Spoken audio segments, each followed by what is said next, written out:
সম্মানিত সভাপতি, আমাদের মধ্যে উপস্থিত রয়েছে আমাদের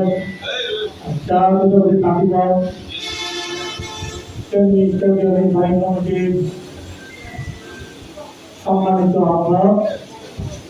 বিগত ফ্যাসিস্ট বিরোধী আন্দোলনে যিনি রাজপথে সংগ্রাম করেছেন, লড়াই করেছেন, বারবার কারাবন্দী হয়েছেন, নির্যাতিত হয়েছেন, আমাদের দুই গ্রামের প্রিয় অভিভাবক, যার নেতৃত্বে আজকে আমরা কুড়িগ্রাম জেলা বিএনপির সদস্য, আমাদের সকলের প্রাণ প্রিয় নেতা রুহুল কবির রিজভী ভাই অত্যন্ত আস্থাভাজন, যিনি বাংলাদেশ জাতীয়তাবাদী দলকে সারা বাংলাদেশে ঐক্যবদ্ধ করেছেন, সেই আমাদের প্রিয় নেতা জনাব আবুল কালাম আজাদ আমাদের মধ্যে উপস্থিত রয়েছেন।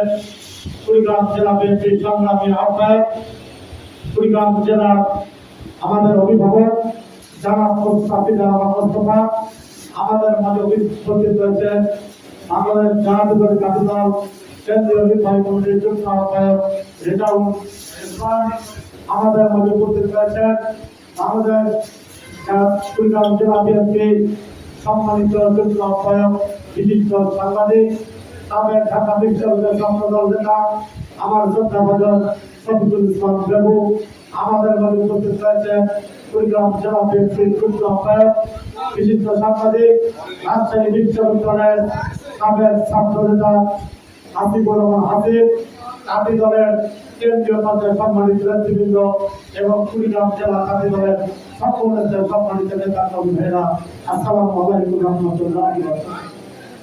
জুলাই আগস্টের গণ অভ্যুত্থানের আজকের এই জুলাই মাসে আজকের কাতি দলের কর্মী সভায় জুলাই আগস্টের গণ অভ্যুত্থানে যারা শহীদ হয়েছেন তাদের রুহের মাগফিরাত কামনা করছি।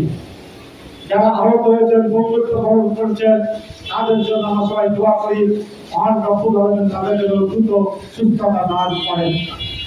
আজকে আমাদের কেন্দ্রীয় নেতৃবৃন্দরা উপস্থিত হয়েছেন কুড়িগ্রাম জেলায়।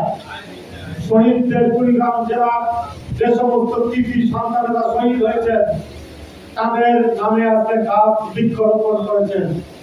তারা আমাদের প্রিয় নেতা, আমাদের ভারপ্রাপ্ত চেয়ারম্যান, আমাদের সকলের প্রাণ প্রিয়, যিনি 2023 সালে বাংলাদেশের রাষ্ট্র কাঠামো মেরামতে 31 দফা বাংলাদেশের মানুষকে উপস্থাপন করেছিলেন, সেই লিফলেট তিনি আজকে কুড়িগ্রাম মানুষের মাঝে বিতরণ করলেন এবং তিনি আজকে এই কর্মী সভায় উপস্থিত হয়েছেন।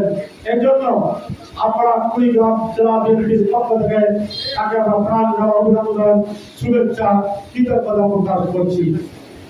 আজকে আমি যেহেতু বক্তব্য বেশি দিব না, আমরা আলম ভাইয়ের সঙ্গে গুরুত্বপূর্ণ তার কাছ থেকে গুরুত্বপূর্ণ বক্তব্য শুনব। আজকে আপনি এখানে দেখবেন যারা এখানে উপস্থিত রয়েছে তারা সবাই জাতি দলের নেতা কর্মী। এখানে কোনো ছাত্র দল নেই, এখানে কোনো যুব দল নেই। জাতি দল করে আজকে কুড়িগ্রাম জেলায় জাতি দল সংঘবদ্ধ ঐক্যবদ্ধ হয়েছে।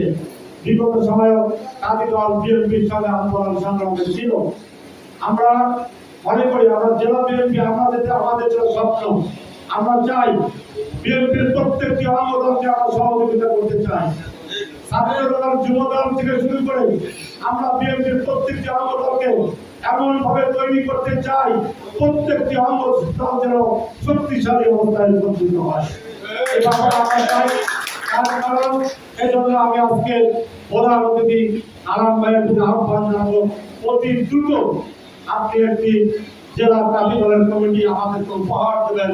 তাদেরকে নিয়ে আমরা কুড়িগ্রাম জেলার জাতি দলকে একটি শক্তিশালী সংগঠন হিসেবে রূপান্তরিত করতে চাই।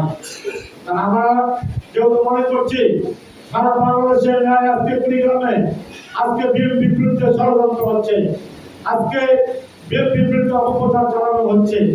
আমাদের ভারপ্রাপ্ত চেয়ারম্যান, আমাদের প্রিয় নেতা, যিনি ইতিপূর্বে বক্তব্য দিয়েছিলেন যে অদৃশ্য শক্তি বাংলাদেশে ষড়যন্ত্র করছে, আজকে কিন্তু সেই অদৃশ্য শক্তি দৃশ্যমান হয়ে গিয়েছে।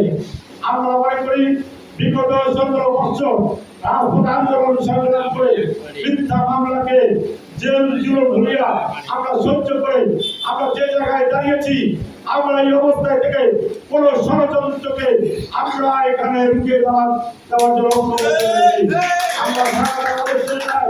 আমরা চাই আগামীতে নির্বাচনে ইনশাআল্লাহ আমরা বিএনপির সমস্ত অঙ্গ সংগঠনকে এমন ভাবে তৈরি করতে চাই তারা যেন আগামী নির্বাচনে বিএনপির প্রার্থীর পক্ষে অগ্রণী ভূমিকা রেখে তারা যেন সমস্ত ষড়যন্ত্রের চাপ ভাঙা জবাব দিয়ে বাংলাদেশের মানুষের মন জয় করে, কুড়িগ্রাম জেলার মানুষের মন জয় করে বিএনপির প্রার্থীকে বিজয় লাভ করার তারা ভূমিকা রাখতে পারে। আমি এজন্য আজকে জাতীয় দলের নেতৃবৃন্দ যারা রয়েছেন তাদের প্রতি আহ্বান জানাবো, আপনারা যেহেতু আপনাদের কেন্দ্রীয় নেতৃবৃন্দ এখানে উপস্থিত হয়েছেন, এটা আপনাদের সৌভাগ্য। আপনারা কিন্তু তাকে এখানে আপনারা আহ্বান জানাননি, তিনি নিজের ইচ্ছায় সংগঠনকে শক্তিশালী করার জন্য এখানে উপস্থিত হয়েছেন। এই জন্য আপনারা এই জাতীয় দলকে সংগঠিত করার জন্য আপনারা আন্তরিকতার সাথে আপনারা ঐক্যবদ্ধ ভাবে আপনার জাতীয় দলকে আজকে সংগঠিত করবেন। আপনার জাতীয় দলে কোনো ফ্যাসিস্টকে স্থান দেবেন না, কোনো ফ্যাসিস্টকে স্থান দেবেন না। সামাজিক ভাবে জনগণ থেকে বিচ্ছিন্ন এমন কোন নেতাকে আপনার নেতৃত্ব দেবেন না। আপনারা ভালো নেতৃত্ব দেবেন। ভারপ্রাপ্ত চেয়ারম্যানের যে বক্তব্য, মানুষের ভালোবাসা অর্জন করতে হবে, মুরব্বীদের সালাম দিতে হবে, জনগণের কাছে যেতে হবে, এই নির্দেশনা মেনে আপনার জাতীয় দলকে সংগঠিত করবেন। এটা হলো আমাদের জেলা বিএনপির পক্ষ থেকে আপনাদের নির্দেশনা। আপনারা সবাই ভালো থাকুন, সুস্থ থাকুন। আবারও আমি আমাদের জেলা বিএনপির পক্ষ থেকে জাতীয় দলের কেন্দ্রীয় নির্বাহী কমিটির সম্মানিত আহ্বায়ক আবুল কালাম আদর্শ সকল নেতৃবৃন্দকে আমার ধন্যবাদ কৃতজ্ঞতা জানিয়ে আমি আমার বক্তব্য শেষ করছি। ধন্যবাদ সবাইকে। বাংলাদেশ জিন্দাবাদ, শহীদ জওহর খালেদা জিয়া জিন্দাবাদ, তারুণ্যের অহংকার, আগামীতে ইনশাআল্লাহ রাষ্ট্রনায়ক তারেক রহমানের গিয়েছিল আমরা দ্বিতীয় মাসে কুড়িগ্রাম পাঁচ থেকে ধন্যবাদ।